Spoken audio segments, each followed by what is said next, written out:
So depending on when you're watching this, in the last 24 to 48 hours, maybe watching this in a week's time, Sony has released an update for the FX30 as well as the FX3, and the FX30 version 5 is out. So there's a bunch of new upgrades that came with it, but I think the most important one is shutter angle. I think this was a big debate in the camera community where the argument was that the FX30 and the FX3 is not a genuine cinema camera. And one of the things that has been raised is the fact that it didn't have shutter angle. So now with this update and also with Cine EI and the anamorphic D-squeeze makes the FX30 and the FX3 more of a cinema camera than previously. Like it has always been a cinema camera. It's just for those people that was disputing the fact that it didn't have shutter angle. Now it's one less thing to argue about. I mean, the only thing that the cameras don't have is built-in NDs, and unfortunately you can't change that. It will probably come out in a future camera release. I think the FX3 Mark II, FX4, whatever is going to come out. But I think everybody's quite happy with the fact that the FX3 and the FX30 now has shutter angle. I've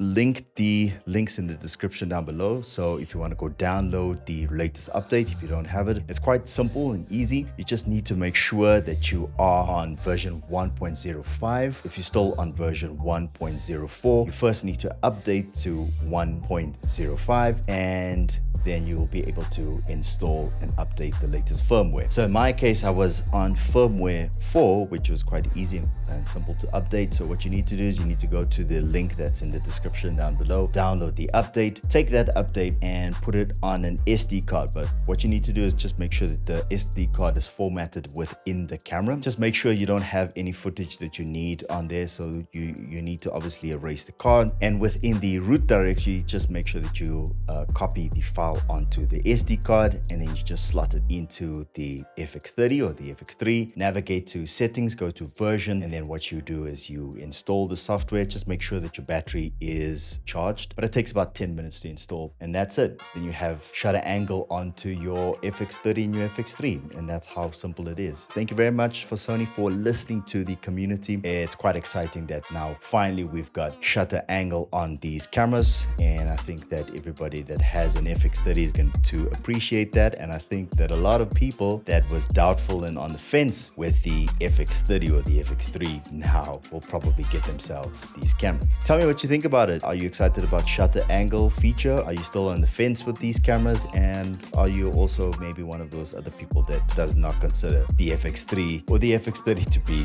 cinema cameras? Let me know in the comments down below, and see you in the next video, which was supposed to be this video, but the FX3 was more important. That update. Okay, have a good one. Cheers.